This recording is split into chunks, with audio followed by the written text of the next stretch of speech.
Hoje nós vamos falar sobre Romanos capítulo 3, versículo 27 até o versículo 31. Nosso texto hoje é um texto bem pequeno. E vamos falar sobre esse tema, a justiça impactante, tá? Continuando ainda a nossa série, falando sobre o plano, né? A solução de Deus para o pecador. Eu vou ler aqui numa versão no meu celular, uma versão muito mais clara, porque a Bíblia que eu trouxe é uma versão, ela tem uma palavra lá como jactância, é uma palavra um pouco difícil. Então, por isso que eu vou ler aqui na versão aqui do celular, que diz assim, Romanos capítulo 3, versículo 27 ao versículo 31. O texto diz assim, ó: onde está então o motivo de vanglória? É excluído. Baseado em que princípio? No da obediência à lei? Não, mas no princípio da fé. Pois sustentamos que o homem é justificado pela fé, independente da obediência à lei. Deus é Deus apenas dos judeus? Ele não é também o Deus dos gentios? Sim, dos gentios também. Visto que existe um só Deus, que pela fé justificará os circunciosos e os incircunciosos. Anulamos então a lei pela fé? De maneira nenhuma. Pelo contrário, confirmamos a lei. Amém? Agora vamos ler outro texto, Efésios capítulo 2.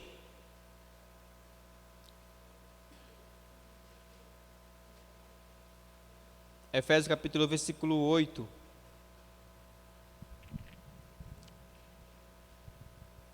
Encontraram? Efésios 2, 8 diz assim: pois vocês são salvos pela graça, vírgula, por meio da fé, vírgula, e isto não vem de vocês, é dom de Deus. A gente não tem do que se vangloriar em relação à salvação. Por que a gente não tem que se vangloriar? No decorrer do tempo que a gente vai estudando a Bíblia Sagrada, a gente vai entendendo algumas coisas. Às vezes a gente afirma uma coisa, mas depois a Bíblia ela vai lá e conserta o nosso pensamento. Por que eu falo isso, né? Porque às vezes nós falamos de fé, não falamos de fé?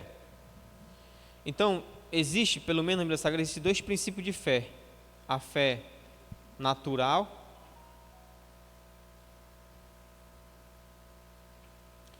e a fé salvífica. Essa aqui todos nós temos. Essa aqui todos nós temos. Mas essa aqui só tem aquele que Deus dá. Então, a fé natural, ela não salva a gente. É aquela fé natural que você diz, não, eu creio em Jesus, que Ele pode me curar. Eu só creio que Ele pode curar. Eu creio que Ele pode me dar emprego. Justamente. Reconhece que existe um Criador, que existe um Deus, que o universo foi criado pelo Senhor. Ele entende as coisas. Isso aqui bateu muito forte no meu coração. Por quê? Porque se a fé salvífica é algo que eu não posso produzir, e é algo que Deus me dá, que Deus gera dentro do meu coração, e que é essa fé aqui que me impulsiona eu chegar até Jesus, então, em relação à salvação, eu chego de mão vazia diante de Deus. A gente chega à conclusão agora aqui que a gente não faz nada para ser salvo, sabia disso? Por quê? Porque quem ama a gente primeiro é o Pai. Quem morre no nosso lugar é o Filho. Quem nos convence do pecado, da justiça e do juízo é o Espírito. Quem gera a fé salvadora dentro de nós quando nós ouvimos o Evangelho, não é nós que geramos isso, é o próprio Pai que nos dá. Olha, se você ler o texto de Efésios, assim, é um dom de Deus, é o dom de Deus. Você não pode fazer isso, você não pode produzir isso aqui, Ele dá isso. Ele dá isso. Então a fé salvífica é um dom que Deus nos dá, não é algo que podemos produzir. Ao mesmo tempo que isso aqui é o impacto do nosso coração, também é uma alegria para a gente, porque a gente para pensar assim, eu sou salvo não porque eu fiz algo de útil para ser salvo, mas porque Deus gerou a fé dentro do meu coração. E aqui, irmão, essa fé ela só é gerada quando eu permito, é uma permissão, eu permito Deus gerar essa fé dentro do meu coração. O que é uma justiça impactante? Você vai entender por que é uma justiça impactante. Por quê? Porque o judeu, o que ele está argumentando aqui? Agora eu entendi por que o judeu falava que Jesus era uma pedra de tropeço. E por que o gentio falava que Jesus era um escândalo para eles. Por quê? Porque o judeu falou assim, olha, nós fomos escolhidos por ti, como povo seu, nós recebemos a tua lei, e nós somos descendentes de Abraão. E você está dizendo para a gente, e tu nos deste a lei, e tu está dizendo para a gente que tudo isso aqui, ela não serve para a salvação, e que nós precisamos crer em ti. Aí ele fala assim, você é um escândalo para nós. Ou seja, você é uma pedra de tropeço para nós. Entendeu? Ser uma pedra de tropeço para nós, porque na nossa mente nós estamos crendo que nós deveríamos obedecer à lei, que pelo fato de sermos descendentes de Abraão, nós já estamos aqui garantidos a vida eterna. Pelo fato de nós sermos circuncidados, já estávamos seguros, e Paulo fala assim, não, vocês precisam crer em Jesus. Aí ele fala assim, você é um escândalo, você é uma pedra de tropeço para a gente. Você é um obstáculo para nós. Aí para o gentil que não tem a lei escrita, não foi um povo escolhido, ele fala assim, isso é loucura para ele. A gente crer, entregar nossa vida a um Messias, a um Jesus que nasceu em Nazaré, que nasceu numa manjedoura, filho de um carpinteiro, pobre, que se diz rei, mas não tem um trono na terra. Isso aqui é escândalo para nós, porque a gente deixar todo o poderio romano para crer nesse homem simples, não, isso aqui não faz sentido para a gente. Então, por isso que ele é uma pedra de tropeço para os judeus e um escândalo para os gentios.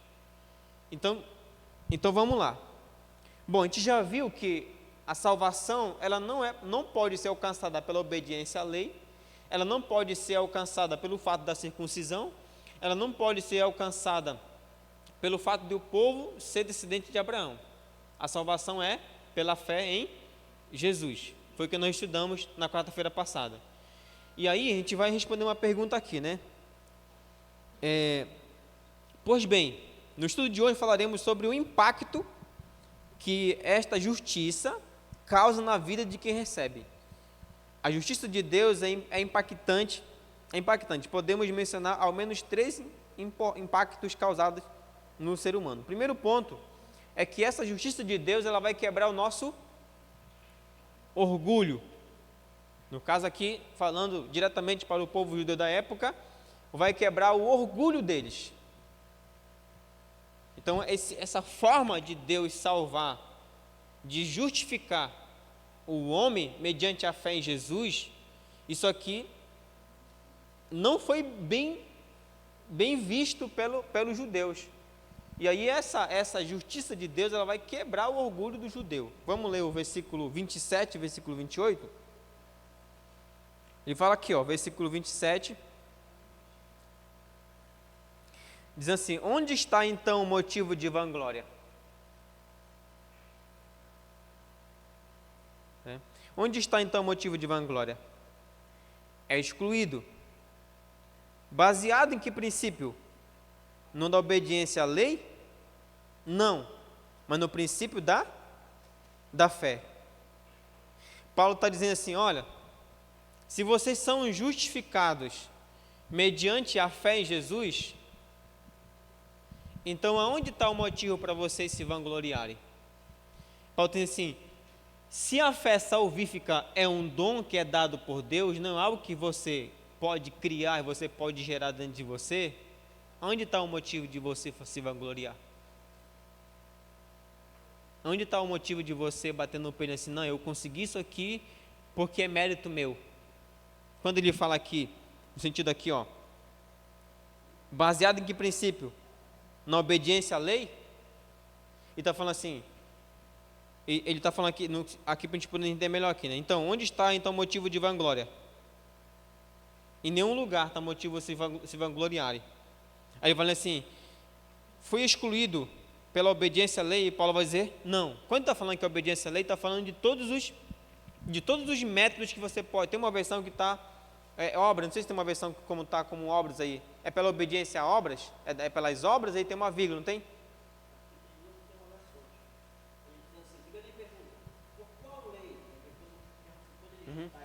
As obras?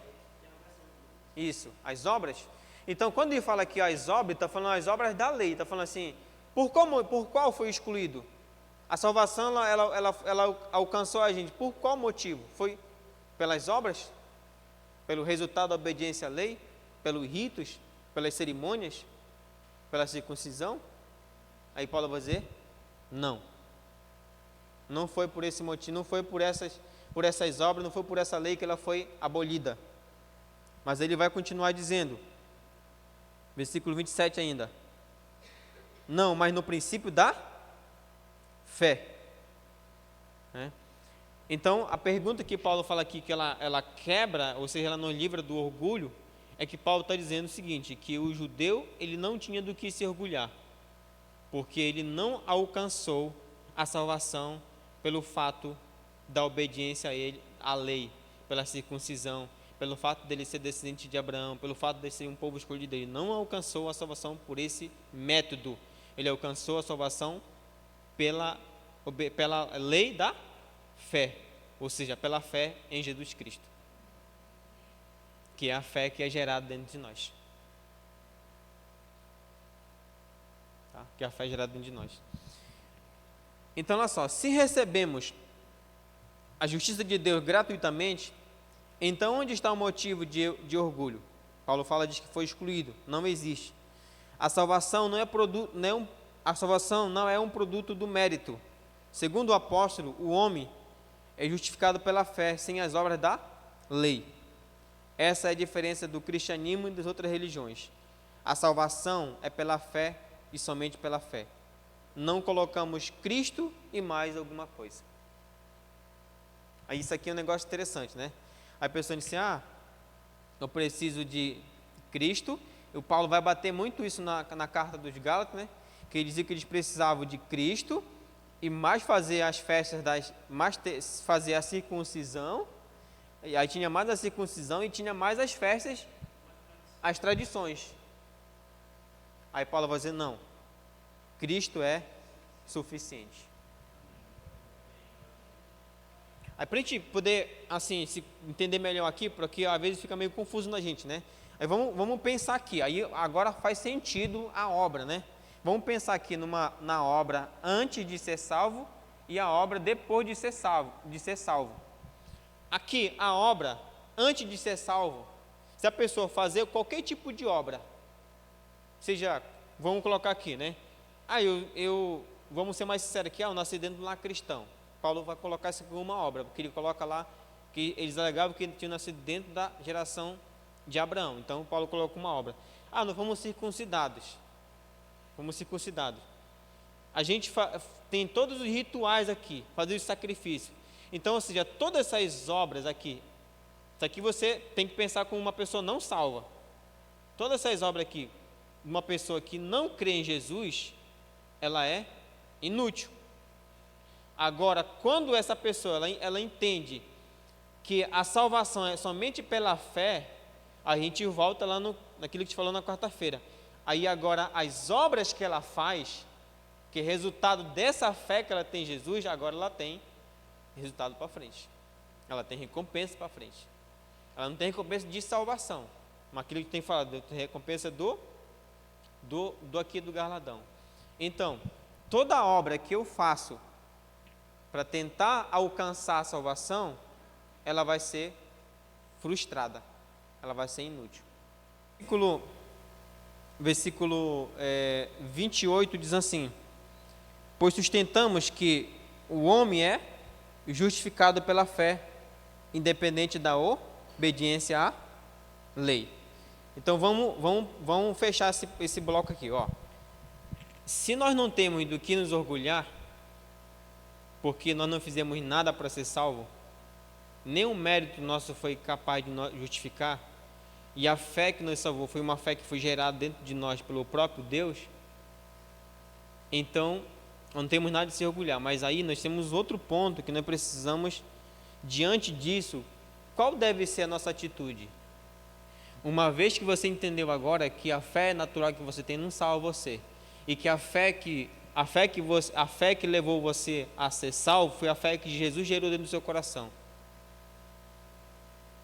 Então qual deve ser a nossa atitude agora? Será que a nossa atitude deve ser de a gente se orgulhar, ou a nossa atitude deve ser de gratidão? De gratidão. A gente deve ser grato a Deus.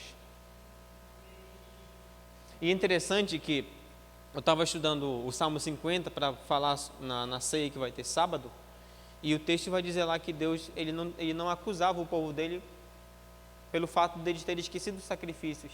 Ele fazia os sacrifícios tudo certinho, mas era algo mecânico, era algo litúrgico. Ele fala assim: o que eu quero de vocês mesmo é que vocês sejam gratos a mim e paguem o voto de vocês. Que vocês, aí ele fala assim, que o melhor sacrifício que podemos fazer a ele é ser grato a ele. Ele fala assim: eu não quero bode, não quero carneiro, não quero touro, não quero nada disso. Eu não quero a palavra que o pastor Cláudio falou, né? E que está lá no Salmo. Deus não está interessado naquilo que fazemos, Deus está interessado em nós primeiramente.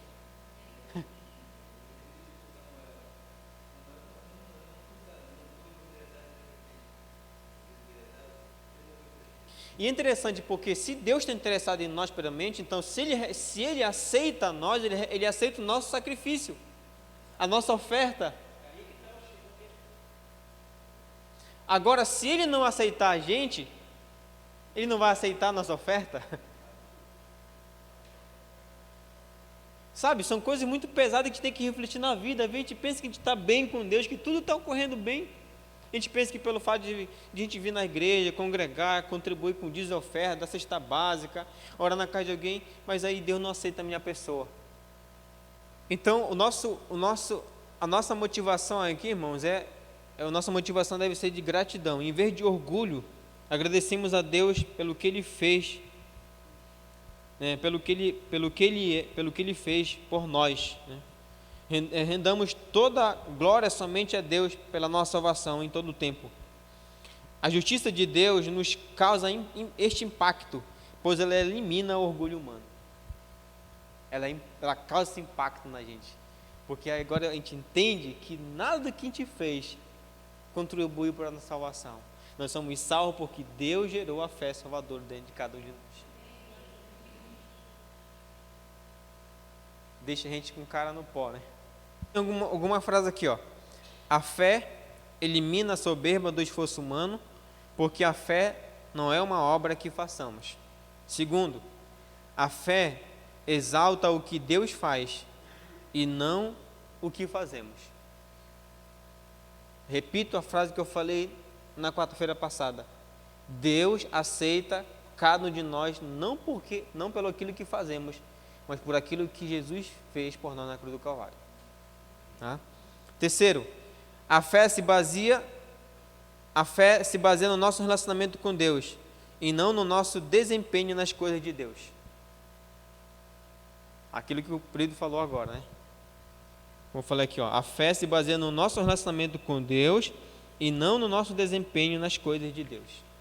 Às vezes eu posso ser uma pessoa muito aplicada no trabalho do Senhor, mas eu não tenho fé em Deus. Nem intimidade com Deus. E aí vem a pergunta, né? Vem a pergunta que sempre faz: por que a igreja não cresce? Por que o evangelho não expande? É porque às vezes só estamos fazendo o último, que é o desempenho, que é a atividade. Mas a nossa vida, ela não foi consagrada para o Senhor. Então o nosso trabalho vai ser inútil. Entendeu? Vai ser inútil, tá? A fé salvífica é um dom que Deus nos dá. Não é algo que podemos produzir. Nunca poderemos chegar até Deus pela nossa própria fé natural. Obras, lei, ritos, sacrifício. Mas aceitar a sua oferta de misericórdia, ó. Aceitar a sua oferta de misericórdia. E tem muitos homens que rejeitam a oferta de misericórdia de Deus. Aceitar o de misericórdia, de permitir que Ele plante a semente da fé salvífica em nosso coração. É a graça de Deus que nos leva da morte para a vida. Ser salvo somente pela fé, como eu falei para vocês, é um escândalo para os gentios e uma pedra de tropeço, né? É um escândalo para os judeus e loucura para os gentios. Em segundo lugar, ela nos livra da discriminação. Versículo 29 e 30. 29 e 30. Deus é Deus apenas dos judeus? Ele não é também o Deus dos gentios? Sim, dos gentios também. Outro ponto que um judeu poderia se antecipar, né, ele ia dizer assim: Paulo, quer dizer então que agora que a salvação é pela fé, quer dizer que agora o gentio também vai ter oportunidade de ser salvo? Aí Paulo fala assim: é isso mesmo. Mesmo eles não sendo circuncidados, mesmo eles não fazendo parte do povo eleito, mesmo eles não recebendo a lei, sim, se eles crerem em Jesus, eles vão ser salvos, porque agora a salvação é pela fé. Aí eu falei assim, mas isso não pode ser.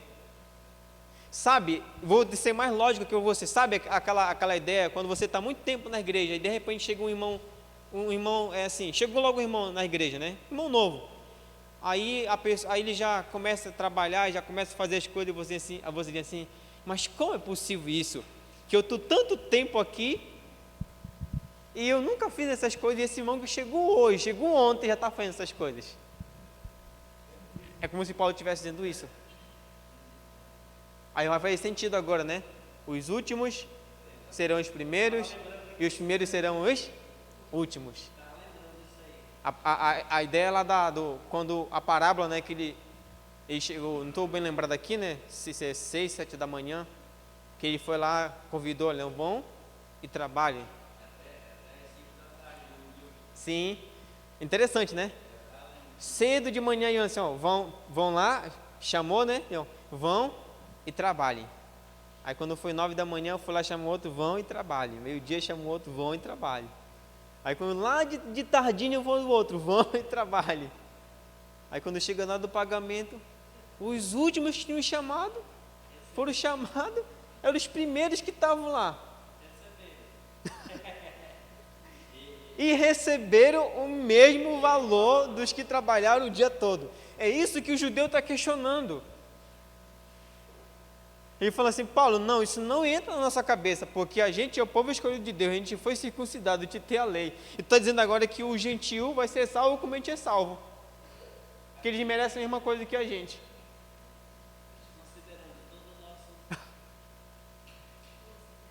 Todo o nosso esforço.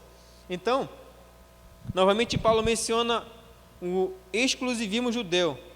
Ele pergunta se Deus é apenas Deus dos judeus. É a pergunta que Paulo fala. É óbvio que não. Existe apenas um Deus, que é o Deus de todos. Deus é o Deus de todas as nações. Ele salva judeus e gentios da mesma maneira. O caminho dele para a salvação é o mesmo para os judeus e para os gentios. Essa verdade deveria nos fazer olhar para todas as pessoas com olhar mais de compaixão.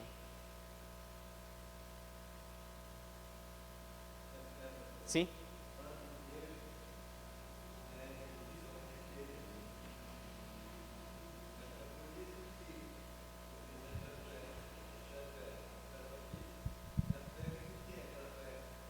natural.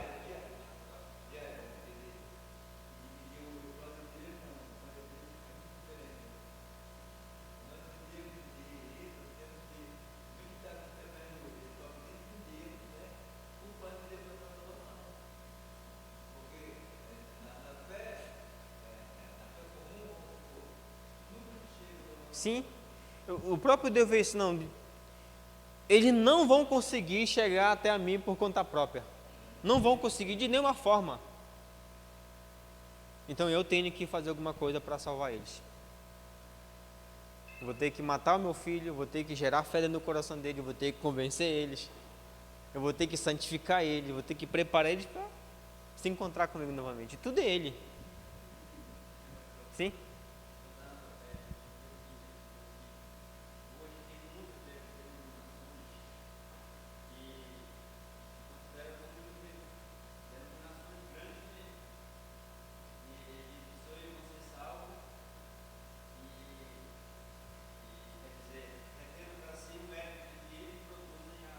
Produz a fé salvífica.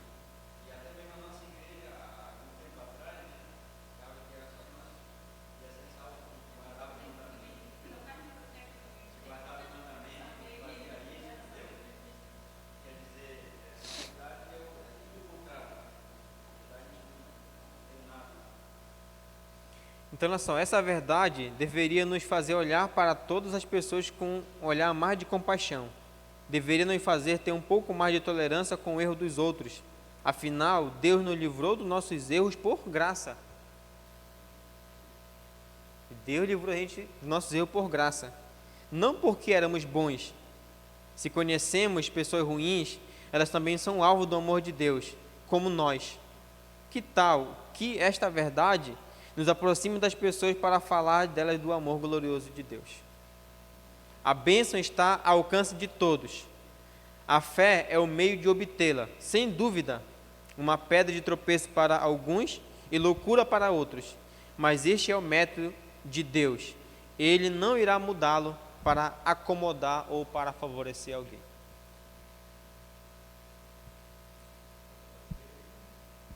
É a fé. Esse é o método dele. É a fé em Jesus. Ele não vai mudar isso para favorecer ninguém. Ele não vai colocar em conta quantas vezes você congregou, quantas vezes você deu seu dízimo, quantas vezes você ajudou alguém, quantas vezes você fez tal coisa. Isso não vai contar de nenhuma forma para a salvação. Outro texto que a gente citou aqui, né, na quarta-feira, né, o oficial do rei, né, o funcionário público, ele tem fé em Jesus, que Jesus pode curar o filho dele. É somente isso. Mas depois que ele vê a cura do filho, aí Jesus já gerou a fé salvadora dentro do coração dele. Ele diz que toda a sua casa, né, já creu em Jesus. O versículo 30, a gente precisa ler aqui, né? Visto que existe um só Deus que, pela fé, justifica os circuncisos, né, no caso os judeus, e os incircuncisos, que são os gentios. Entendeu? Tudo é pela fé. Tá? Aí vem o versículo 31. Anulamos então a lei pela fé? De maneira nenhuma, pelo contrário, confirmamos a lei. Tá? Por fim, diante de tudo que Paulo disse até agora, alguém poderia argumentar que ele era contra a lei de Deus ou que a lei não tem um lugar na vida cristã. O apóstolo trata logo de desfazer esse equívoco. A lei de Deus não pode salvar, isso é um fato, né? A lei de Deus não pode salvar, mas ainda assim ela continua sendo importante. Paulo diz que ela não foi anulada. Paulo não é contra a obediência à lei. Aí vou citar aqui a palavra que o Martinho Lutero falou, né? Lutero disse algo importante para entendermos o papel da lei. Abre aspas, diz assim: a lei nos manda para Cristo, para a justificação, e Cristo nos manda para a lei, para a santificação. Tá? Oi? Isso. Aí então, a lei, né? Ela aponta para Cristo. Isso a gente vai ver para frente, que a gente tem falado muito tempo aqui, né? O fim da lei é Cristo. Então a lei, ela me condena. Mas ao mesmo tempo que ela me condena, ela diz que existe um Salvador, que é Cristo. Tá. Então ela me apontou quem pode me salvar. E a pessoa pergunta: Senhor, e agora? Como é que eu devo permanecer? Ou seja, continuar, né? Que é aquela ideia do o justo verá pela fé, de fé em fé. Como é que eu devo continuar agora te servindo segundo o teu padrão? E aí ele vai dizer assim: agora olhe para a lei. Olhe para a lei. Então a lei, ela não salva a gente, mas ela serve para que a gente permaneça no caminho do Senhor, no processo aqui da santificação. Oi? Pois é, mas só que nós vamos entender que uma vez, aqui outro ponto, né? Uma pessoa que não tem Jesus na vida, vou colocar aqui 2 palavras lei, é diferente. Ó, uma pessoa aqui que não tem Jesus na vida, ele é condenado pela lei e está sentenciado à morte. Mas uma pessoa agora que tem fé em Jesus, fé salvífica, e desobedece à lei, ela não pode mais julgar ele para a morte, porque ele tem Cristo para se respaldar. Ele assim, ó, não, lei, o valor, a dívida que tu está pedindo que seja paga, ele já pagou. Mesmo que eu quebre o mandamento agora eu tenho uma dívida paga contigo, Cristo pagou essa dívida. Só que aí o fato, aqui não vamos caindo aqui num erro, né? Quer dizer então, pastor, que eu posso pecar à vontade e não pedir perdão? Não é isso que eu estou dizendo. Eu estou dizendo que quando nós, uma vez a gente salva, uma vez que a gente erra, nós não estamos mais debaixo da lei.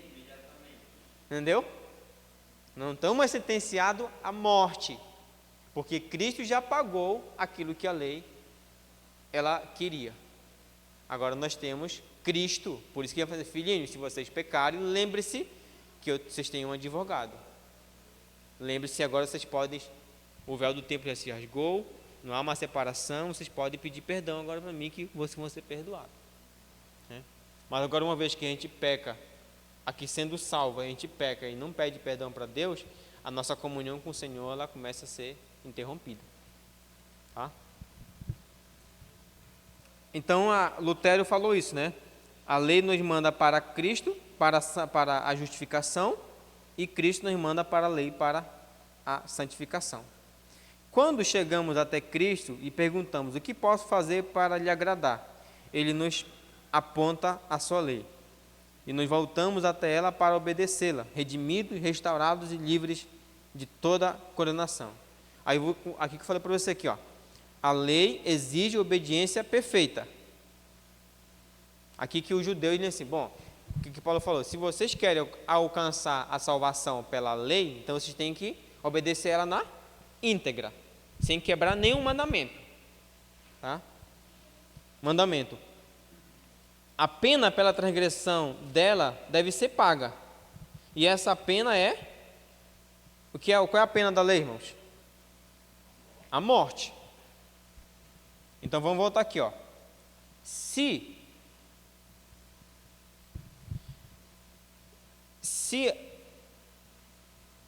para a pessoa alcançar a salvação pela obediência da lei, ele tem que alcançar ela, ele tem que obedecer ela por inteira. Ele não tem que quebrar, ele não pode quebrar nenhum mandamento, ele tem que cumprir ela na íntegra. Mas como o homem não consegue obedecer ela na íntegra, porque o homem é caído, então o homem ele quebra a lei. Então quando ele quebra a lei, ele está sentenciado a morrer, a morte. Tá? E aí é um ponto muito pesado aí, ó. E se o transgressor não pagá-la, se ele não pagar o que a lei exige, né, se ele não pagar a transgressão, sem não pagar o que a lei exige, que diz assim: alguém tem que morrer para que tua dívida seja paga, Se esse transgressor não pagar, ele está sentenciado eternamente na morte. Ele está sentenciado eternamente. Então, por causa do pecado, que o que é pecado? A transgressão da lei. Né? Então, quebrou a lei, surgiu o pecado. E o salário do pecado é a morte. E a lei exigia que alguém tinha que pagar para poder tirar o réu da sentença da morte. Então, como o homem não tem como pagar isso aqui, ele estava sentenciado a morrer para toda a eternidade, para ficar morto toda a eternidade. Aí vem o ponto de Cristo, né? O ponto de Cristo. Mas Jesus morreu para pagar a pena pela transgressão da lei. Pagou o valor total da dívida. Agora, quem transgride a lei pode se valer do pagamento feito por Cristo em seu lugar. Entendeu? Porque ele fala assim, agora você não pode mais, lei, agora você não pode mais sentenciar ele, porque agora ele tem fé em mim. E agora a minha morte, ela pagou a dívida que você queria que fosse paga. É por isso que tem essa vantagem, essa desvantagem. Quem não tem Cristo na vida está debaixo da lei. Agora, quem não tem Cristo na vida não está mais debaixo da sentença da lei. A lei, como o senhor falou, né? Ela vai sim. Quando a gente errar, ela vai dizer, você errou. Mas ela não vai poder dizer assim, você errou e você está sentenciado a morrer. Ela não pode mais falar isso, porque Jesus já pagou. Agora tem solução. Qual é a solução? Pedir perdão a Deus para que a comunhão seja restaurada. Né?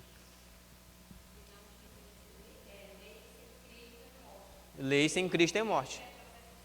Lei com Cristo é processo de santificação.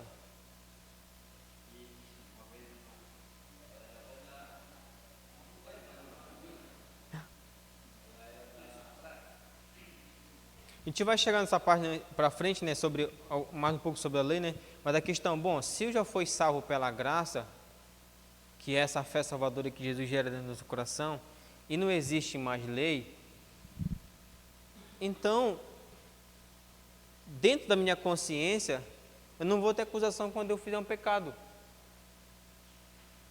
Porque não tem quem me acuse, não tem quem me diga que aquilo está errado. Então, por isso que a lei, depois da salvação, antes da salvação é necessária e depois da salvação é necessária. Como é que eu vou me arrepender de algo? Como é que eu vou me dar conta de uma coisa e vou Que é errado, né? consertar, buscar o favor do advogado Se eu não cometi nenhuma infração. não tem nada que aponte Sim, para o errado. justamente. Entendeu? Essa é a questão. Então, se eliminar a lei, não tem pecado. Né? Na verdade, eu não estou vivendo na graça, eu estou vendo uma desgraça. Porque eu sou salvo pela graça. Mas aí, se não tiver a lei, eu posso continuar fazendo os mesmos pecados que eu fazia antes, de forma rotineira. Aí minha consciência ela não me acusa, ninguém me acusa. O Espírito Santo de Deus não dá esse conflito na minha mente, por quê? Porque não tem confronto da palavra de Deus no meu coração. Então não estou vendo a graça de Deus. Eu estou vendo uma coisa que não é graça, mas é uma desgraça para a gente. Ele libera a gente do pecado. Sim. Vamos terminar aqui, conclusão. 2 homens subiram ao templo para orar. Um fariseu e um publicano. Um achava ser justo e desprezava os outros. E o outro reconhecia-se como pecador, indigno da misericórdia de Deus. Um, ao orar, contava vantagens a Deus por aquilo que fazia. E outro, sem mesmo ter coragem de olhar para o céu, só pedia misericórdia. Esta história está em Lucas capítulo 19, versículo 9 e 14. Então Jesus termina perguntando: qual destes homens foi embora para casa justificado? Qual desses homens foi para casa justificado? O publicano, né? O publicano, porque se humilhou, reconhecendo seu estado de carência e a sua necessidade de Deus. Este texto de Romanos traz um eco desta história e nos convida a agir como este publicano. Livremo-nos de todo orgulho, de todo sentimento de superioridade em relação aos outros. Essa é a vontade de Deus para nós. Toda a glória pela salvação seja dada somente a Deus. Então, irmãos, temos que sair daqui entendendo que nós, essa justiça de Deus, ela impacta o nosso coração, porque não tem do que a gente se orgulhar. Ela quebra a nossa discriminação, dizendo que não é só nós. Jesus não morreu só por nós, morreu por todas as pessoas, todos aqueles que creem nele. E também ela nos conduz à obediência. Ela nos conduz à obediência. A salvação de Cristo nos capacita a obedecer a Ele. Obedecer a Ele. E a fé salvadora que colocou dentro de nós foi Ele que gerou dentro do nosso coração. Então, nenhum mérito, não temos nenhum mérito na salvação. Tudo é mérito de Deus. Não temos que se vangloriar, só temos daqui agradecer ao Senhor. Amém? Vamos ficar em pé.